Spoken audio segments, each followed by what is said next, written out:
Edhe gjithmonë e kam menduar, imagjinoni sikur të gjitha ju të iknit një muaj nga Shqipëria fare.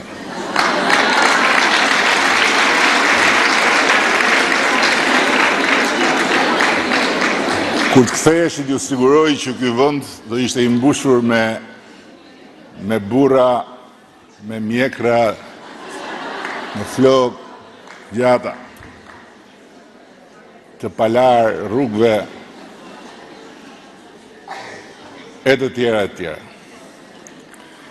Dhe në ndërkohë, në atë kohë, parlamenti nxinte nga burrat si odë otomane,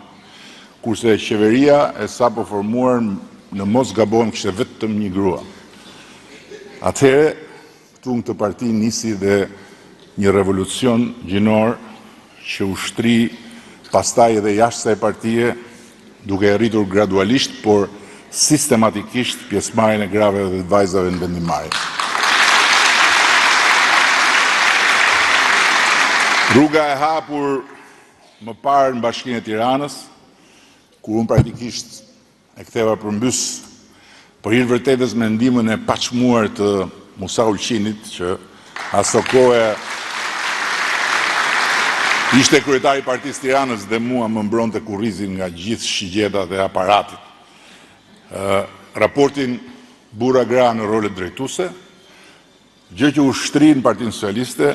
përmes listave në këshillat bashkiak dhe pastaj edhe për Kuvendin e Shqipërisë, ndërkohë që qeveria jon tani më prej vitesh renditet në 500 e parë të klasifikimit të Kombëve të Bashkuara për pjesëmarrjen më të lartë të grave në kabinetet qeveritare, ndërkohë që Forumi Ekonomik Botëror e rendit Shqipërinë në vendin e 23 për progresin e bërë në të drejtat dhe përfaqësimin e grave.